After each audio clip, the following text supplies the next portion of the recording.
तो हेलो बच्चों, कैसे हैं आप लोग। आई होप आप लोग बहुत ही अच्छे होंगे और मेरा पिछला भी लेक्चर आपको काफ़ी अच्छा लगा होगा। चलिए हम लोग चलते हैं अपने अगले लेक्चर में और इस लेक्चर में देखेंगे आगे के क्वेश्चन। और हम लोग देख रहे थे एक्सरसाइज 6.2 और इसमें हम लोग देख चुके थे क्वेश्चन नंबर 7 तक। तो आज हम लोग अगला क्वेश्चन करेंगे जो आपका क्वेश्चन नंबर 8 है। आज हम लोग क्वेश्चन नंबर 8 करेंगे और ये भी क्वेश्चन काफ़ी शानदार है। तो 1 मिनट क्वेश्चन में छोड़ दिया हूँ बाहर, क्वेश्चन में बाहर छोड़ दिया था। तो जो आपका 8 नंबर क्वेश्चन है वो क्वेश्चन ये कह रहा है कि यहाँ पे आपको एक दिया है 7 8 नंबर जो क्वेश्चन है आपका वो क्या कह रहा है कि थेल्स थ्योरम के विलोम का प्रयोग करते हुए सिद्ध करना है। थेल्स थ्योरम के विलोम का प्रयोग के सिद्ध करते हुए हमको सिद्ध करना है यह कि किसी त्रिभुज की एक किन्हीं दो भुजाओं को मध्य बिंदु को मिलाने वाले रेखा तीसरी भुजा के समांतर होती है। इजी है। बोला है कि थेल्स प्रमेय के विलोम का प्रयोग करते हुए यह सिद्ध करना है कि किसी त्रिभुज के किन्हीं दो भुजाओं के मध्य बिंदु को मिलाने वाली रेखा तीसरी भुजा के समांतर होती है। काफ़ी इजी है। देखिए क्वेश्चन में क्या कह रहा है कि किसी त्रिभुज के किन्हीं दो भुजा, तो मान लीजिए पी क्यू एक त्रिभुज मानते हैं, पी क्यू आर एक त्रिभुज मान लिए। बोल रहा है किन्हीं दो भुजा के मध्य बिंदु, किन्हीं दो भुजा के मध्य बिंदु, तो मान लीजिए हम पी क्यू और पी आर के दो मध्य बिंदु मान लिए। ठीक, किन्हीं दो भुजाओं के मध्य बिंदु को मिलाने वाली रेखा, तो इस दो बिंदुओं को मिलाने वाली रेखा तीसरी भुजा के समांतर होती है, यानी इसका समांतर होगी। यही हमको सिद्ध करना है।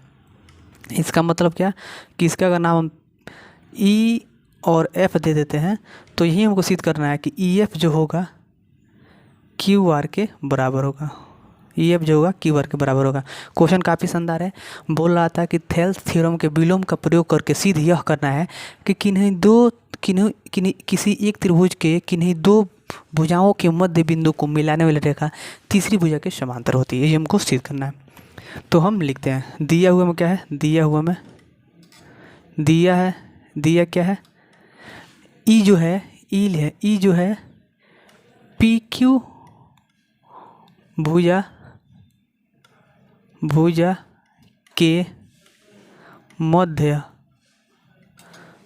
बिंदु है। पी क्यू भुजा के मध्य बिंदु है। इसका मतलब क्या, पी ई जो होगा पी ई बराबर ई क्यू, पी ई बराबर ई क्यू होगा, आप जानते हैं। और यहाँ पर हम क्या करेंगे कि दोनों तरफ अगर हम पी, इसको हम डायरेक्ट ये भी लिख देते हैं पी ई बटा ई क्यू बराबर 1, ये इसको मानेंगे समीकरण 1। कैसे होगा, तो आप जानते हैं कि अगर हम दोनों पक्षों में ई क्यू से भाग देंगे, ई क्यू से, तो यहाँ जब ई क्यू से भाग देंगे तो हमको बचेगा ई क्यू, और यहाँ जब ई क्यू से भाग देंगे तो ई क्यू से ई क्यू कट जाएगा तो मिलेगा 1। तो ये हमारा हो सकता है। पुनः इसको मानेंगे समीकरण, और पुनः अब इसमें चलेंगे। एफ जो है एफ पी आर के मध्य बिंदु है। अच्छा, आप लोग को ये समझ में आ रहा है ना कि काहे हम यही ले रहे हैं। देखिए क्वेश्चन में किन्हीं दो भुजा की बात कर रहा था, तो हम कौन भुजा लिए थे, पी क्यू और ई एफ में मध्य बिंदु लिए थे, तो इसलिए पी क्यू और ई पी आर के लेकर चल रहे हैं। तो जो ई एफ जो है पी आर के मध्य बिंदु है, तो जब पी आर का मध्य बिंदु है तो ये क्या हो जाएगा, पी एफ बराबर आपका होगा एफ आर, क्योंकि समान अनुपात में विभाजित करता है, बराबर है। अब यहाँ से पी एफ बराबर ये एफ आर इसके नीचे आएगा और यहाँ पर हो जाएगा 1। कैसे हुआ, तो जब एफ आर से भाग देते हैं दोनों पक्षों में, दोनों तरफ एफ आर से भाग देंगे, इससे जब भाग देंगे तो इसमें जब पी एफ बटा इसमें जब एफ आर से भाग देंगे तो नहीं कटेगा, तो यही मिलेगा। और यहाँ पर जब एफ आर से भाग देंगे तो एफ आर से एफ आर कटेगा, हमको मिलेगा 1। इसको मान लेंगे समीकरण 2। और यहाँ पर लिखेंगे समीकरण 1 और 2 को एलिमिनेट करने पर, कंपेयरिंग करने पर, इसका मतलब समीकरण 1 और 2 के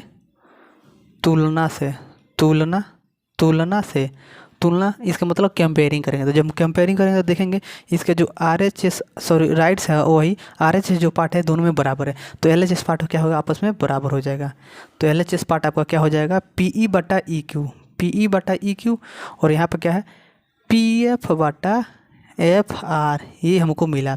और आपसे हमको सिद्ध क्या करना है कि ई एफ समांतर क्यू आर होगा, ई एफ समांतर क्यू आर होगा। अब आपको यहाँ से फिर से एक बार एक चीज़ और बताना चाहते हैं कि जब हमको ये सिद्ध करना है तो ई एफ समांतर क्यू आर, तो अगर हम यहाँ पर थेल्स प्रमेय लगाएंगे इसके लिए, अभी लगा अब समझ लीजिए, इसके लिए जब थेल्स प्रमेय लगाएंगे ई एफ समांतर पी आर, ई एफ समांतर क्यू आर है तो क्या होता है पी ई बटा होगा ना ई क्यू, होगा कि नहीं होगा। और यहाँ पर क्या होगा पी एफ बटा एफ आर होगा।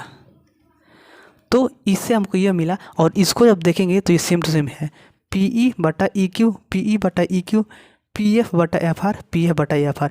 इसका मतलब यहाँ पे लिखेंगे थेल्स थ्योरम के विलोम से।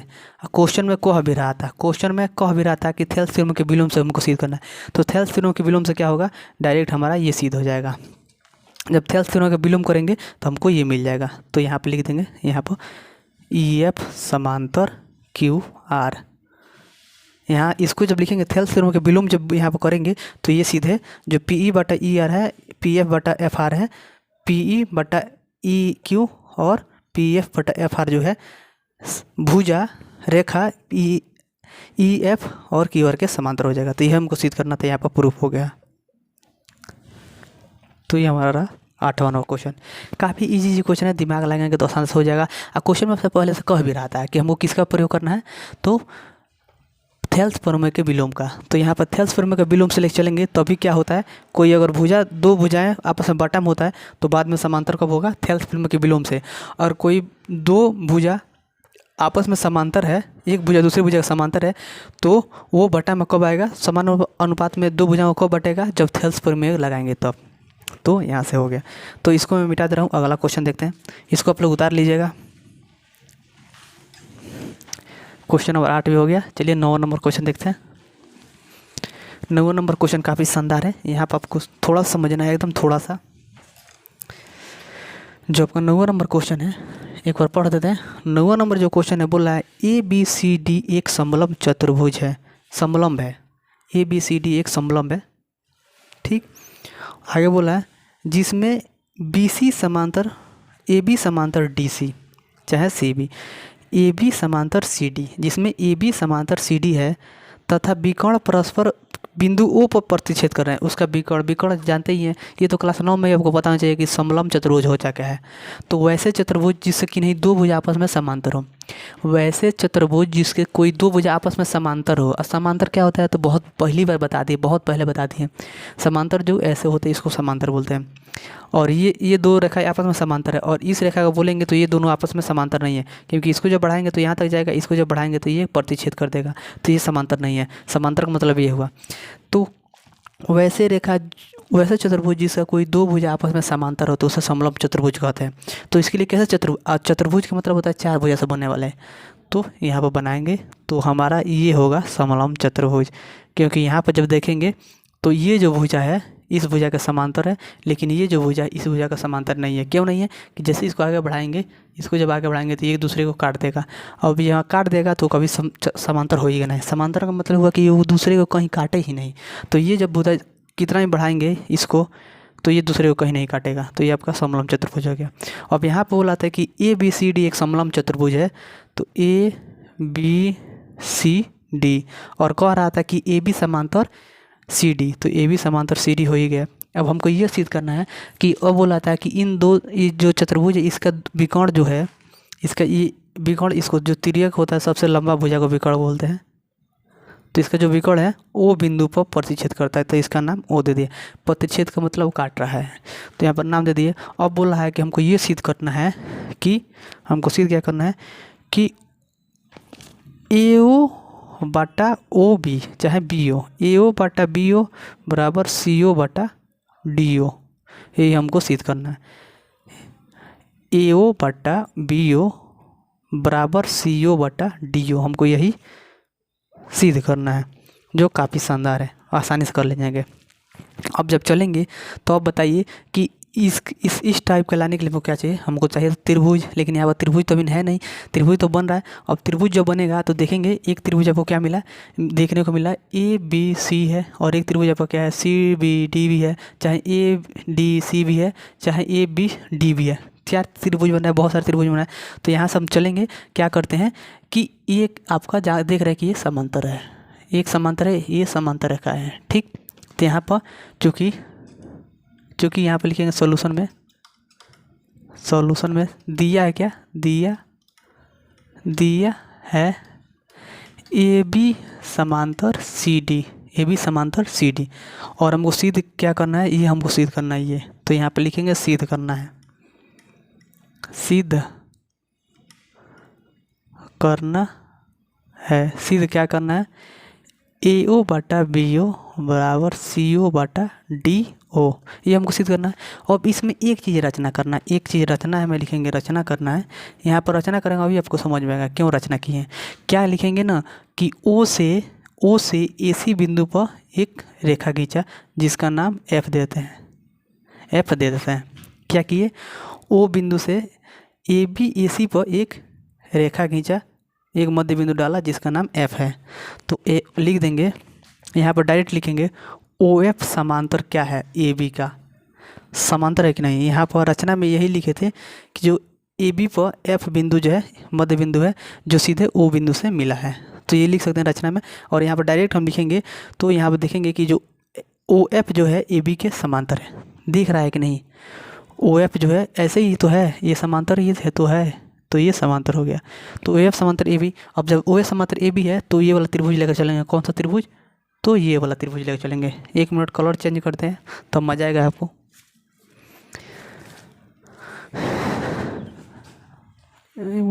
मार्कर तो दिख ही नहीं रहा, चलिए इसी से करते हैं। तो जब ये समांतर इसका होगा तो कौन सा त्रिभुज लेकर चलेंगे, ये बड़ा वाला यहाँ से। तो जब इसको हम बाहर निकाल लेते हैं, बाहर आपको दिखा देते हैं बढ़िया से।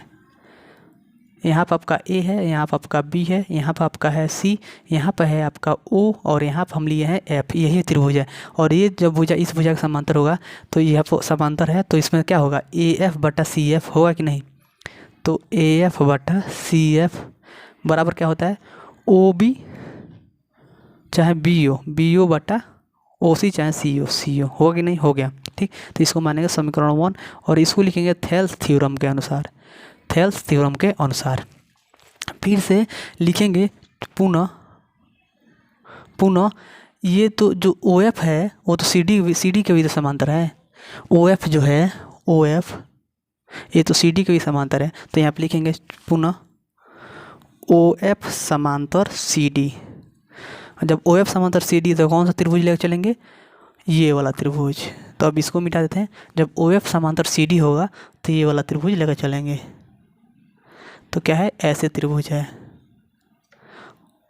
और यहाँ पर आपका है ए, यहाँ पर है आपका डी, यहाँ पर है आपका सी, और यहाँ पर है आपका ओ, यहाँ पर है आपका एफ। तो ओ एफ समांतर सी डी, तो ओ एफ समांतर सी डी जो होगा तो ये क्या होगा, ए एफ बटा सी एफ होगा।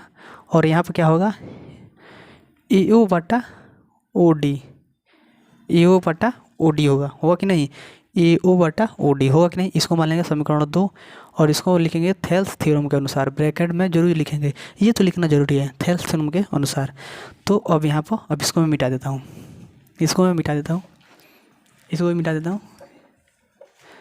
अब यहाँ चलेंगे, लिखेंगे समीकरण 1 और 2 से तुलना करने पर, तुलना का जब करेंगे तो यहाँ पर देखेंगे इसका एल एच जो पार्ट है, एल एच एस पार्ट बराबर है, तो आर एच एस पार्ट बराबर हो जाएगा। तो क्या है, बी ओ बटा सी ओ, और यहाँ पर क्या है, ए ओ बटा ओ डी, है कि नहीं, बताइए है कि नहीं है। अब देखिए, अब आप देखेंगे तो यहाँ पर हमको क्या चाहिए कि हमको सिद्ध क्या करना है, ए ओ बटा बी ओ, सी ओ बटा डी ओ, यही ना हमको सिद्ध करना है। तो इसको क्या करेंगे, यहाँ भेज देंगे, तिरिया गुणा कर देंगे, समझ में, तिरिया गुणा करेंगे तो ये आएगा यहाँ पर, इसको भेज देंगे यहाँ, ये आएगा यहाँ पर, इसको भेज देंगे यहाँ। तो चलिए भेजते हैं, तो क्या हो जाएगा, ये इसको यहाँ भेजते हैं, इसको केवल यहाँ भेजते हैं, और इसको यहाँ भेज देते हैं, ठीक। चलिए भेज देते हैं, तो इसको लिखते हैं बी ओ बटा ए ओ, और इसको भेज देते वहाँ सी ओ बटा ओ डी, समझ आ रहा है ना। अब इसको उलाट देंगे, जब उलाट देंगे तो क्या होगा, व्युत्क्रम कर देंगे, उलाट देंगे, व्युत्क्रम करने पर, व्युत्क्रम करने पर उलट देंगे तो क्या हो जाएगा, AO बटा BO, और यहाँ पर क्या हो जाएगा CO बटा DO OD चाहे DOD, ये आपका यहाँ प्रूफ हो गया। तो यही करना था आपको, कुछ करना ही था, एकदम सिंपल था। यहाँ पर देख सकते हैं हमको 2 समीकरण लिया था, तो यहाँ पर आपका LHS जो पार्ट था बराबर था, तो यहाँ पर RHS भी पार्ट बराबर होगा, और यहाँ पर आया था BO बटा CO, और यहाँ पर क्या था आया था AO बटा DO। अब यहाँ पर हमको यही मिला था समीकरण 2 से। तो अब इसको क्या किए, इसको यहाँ भेज दिए, इसको यहाँ भेज दिए। इसको जब यहाँ भेजे तो हम देख रहे हैं इसको AO जो होगा नीचे आ जाएगा, इसको उलाट देंगे तो AO बटा BO, यहाँ पर CO बटा DO, ये हमारा मिल जाएगा। और यही हमको सिद्ध करना था, यही हमको यहाँ पर सिद्ध करना था। तो ये रहा आपका क्वेश्चन नंबर 9, ये था आपका क्वेश्चन नंबर 9। और 10 नंबर जो क्वेश्चन है सेम टू सेम यही है, उसमें केवल व्युत्क्रम कर दिया है, व्युत्क्रम कर दिया है, उसमें उल्टा कर दिया है। तो आप लोग स्वयं इसे कर लीजिएगा। क्वेश्चन नंबर 10 को केवल उल्टा है, उसको सीधा कर लीजिएगा। मैंने उल्टा उसमें क्वेश्चन है, उसमें बोला था कि हमको ये सिद्ध करना है, लेकिन उसमें जो है इसमें हमको ये सिद्ध करना था, लेकिन उसमें क्या किया है कि ये दे दिया है और बोला है कि हमको ये सिद्ध करके दिखाइए, यहाँ पे ये सिद्ध करके दिखाइए। इसका मतलब क्या, AO बटा BO CO बटा DO दे दिया है और बोल रहा है कि इसको सिद्ध करके दिखाइए कि जो AB है BC के CD के समांतर है, यही सिद्ध करना है। तो वहाँ पर से केवल उल्टा प्रोसेस चलेंगे, आसानी से कर ले जाएंगे।